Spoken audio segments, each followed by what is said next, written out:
unique kind of ape left in the wild. By contrast, take a walk through the streets of a couple of cities in Thailand and you'll find tourists queuing to have their photographs taken with baby gibbons. But behind the happy holiday snaps, there's a much darker image. Now, though, there is a campaign to save the gibbons, the Forgotten Ape, to set them free.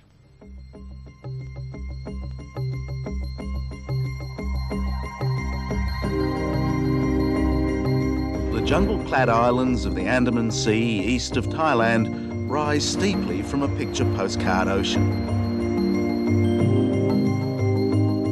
Most of them are too rugged and steep to support human life, but they are ideally suited to one of our closest cousins, a great little climber, the gibbon. The gibbon was once a common sight throughout Southeast Asia. Now it's on the endangered list, its habitat destroyed by logging, its numbers decimated by hunters. Already these island havens are one of the few remaining places where you can hear the strange, haunting cry of the gibbon in the wild.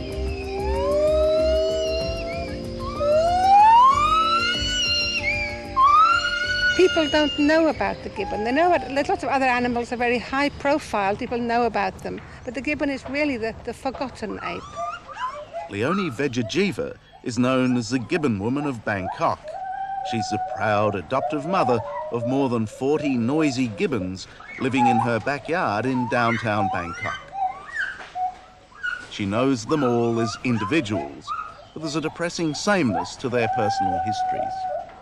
We have a psychotic gibbon here, this little one up here. She's about 7 or 8, the little blonde one, female. She was burnt on the face with cigarettes. You can see scars on her face, especially between her eyes. Her previous owner was a drunk. And he kept her in a small cage and would stab cigarettes on her face when he was drunk.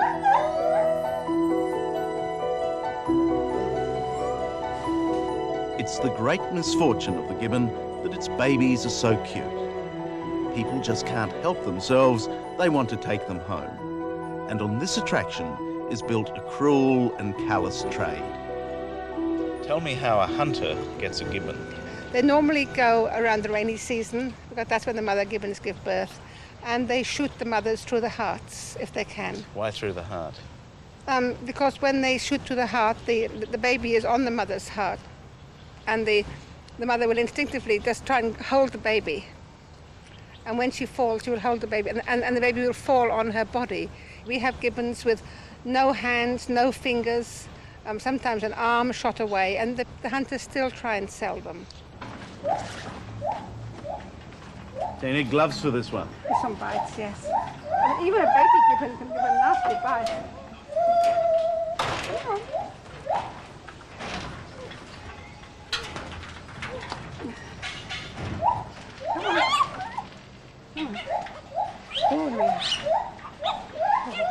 Sonny is 15 months old. The bullet that killed his mother also removed his finger. Leonie rescued him from a public bath.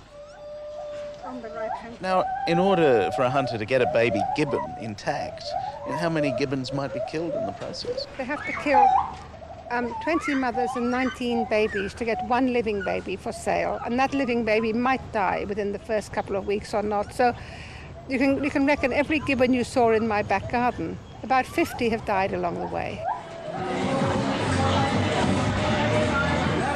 These scenes were filmed in the beach resorts of Phuket and Pattaya. Commonly, baby gibbons are co-opted into the tourist industry. You'll find them as entertainment in bars. And on the street, tourists find it amusing to have their photos taken with these cuddly little creatures.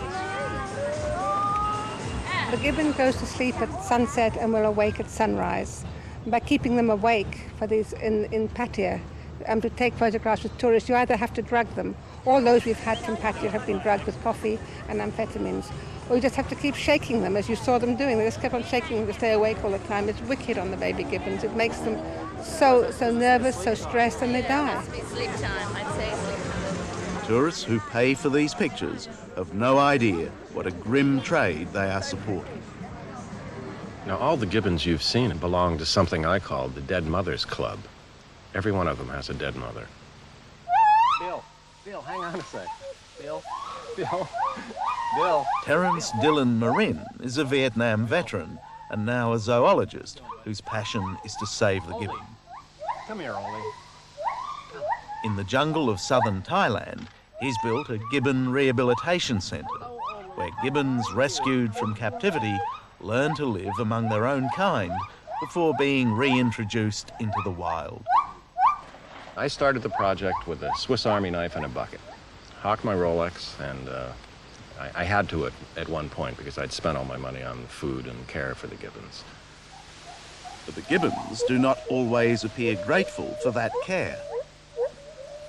So this is the legendary King Kong? Oh, yes, yes. He's a mean customer? Oh, he's very aggressive. He's given one man 18 stitches just in his finger.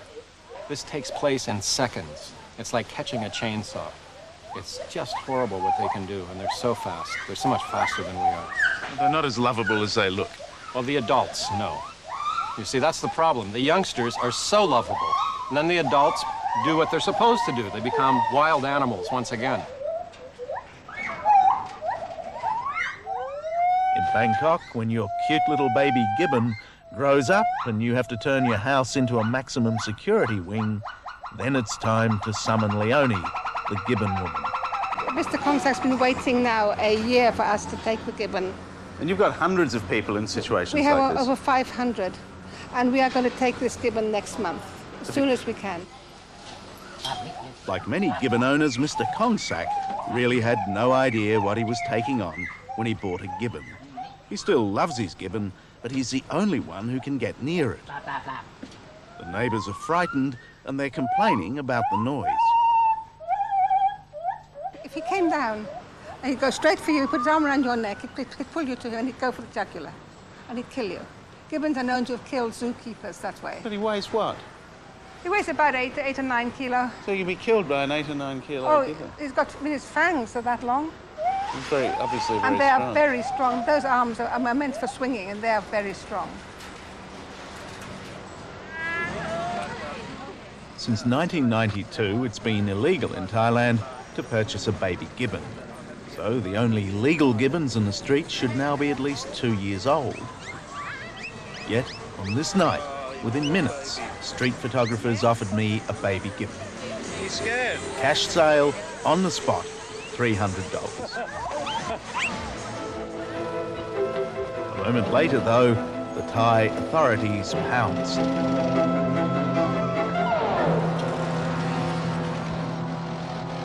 Wildlife officers make regular patrols of these tourist spots. In the past year, they've conducted more than 2,000 raids like this one.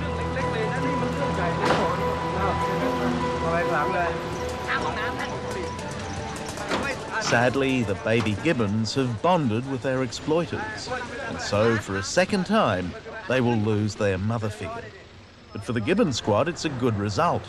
2 babies saved and 2 arrests. Now, certainly I found it terribly tempting to spend the $300 and save a gibbon like this from possibly a terrible fate. To do that would make me feel good, and for him as an individual, it would be good too.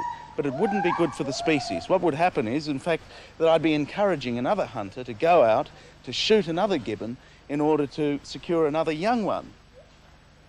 And the problem is that it's not that easy for the hunter. Many gibbons might die before one more gibbon is brought in alive. Oh, there's another problem too. It's illegal to buy a gibbon in this country. If you do so, you can end up locked away in a cage in the Bangkok Hilton for a couple of years, and then you'd really know how gibbons feel.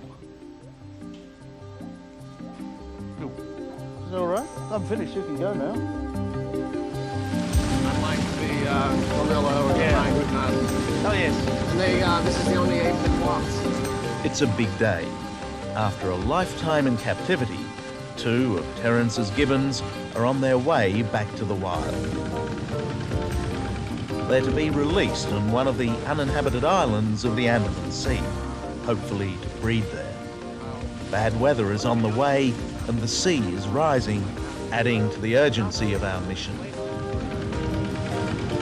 It's certainly a beautiful looking place they're going to. Oh, yes, thanks. Everything they need to eat is right there.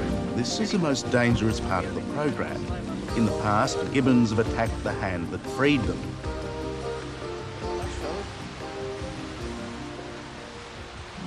By nature, they're aggressive and territorial, and besides, they have little reason to trust man. So, for the journey, our gibbons had been lightly sedated.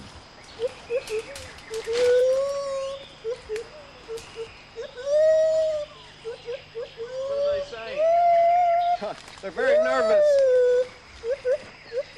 We're anxious to release them and get away before they're fully awake. But in the end, the gibbons went quietly. The male melted away into the jungle, while the female just hung around. We felt good about it, and clearly they did too. It's not often you get to report any good news about an endangered species, but it's not that easy. They will need constant monitoring to ensure that this program really will work, and constant guarding to make sure that the hunters don't return. So at the end of the day, it was a good result? Oh, yes, they're quite happy. They're right up there in the treetops, and already they're finding new fruits to eat. They went very happily, didn't they? Oh, yes, that was quite simple, actually. They did what they were supposed to do, but one never knows. So that was quite simple, actually. Must make you feel good at a moment Yeah, like it does. this. Isn't it? It's lovely to see them, though, up in the treetops like that, where they belong.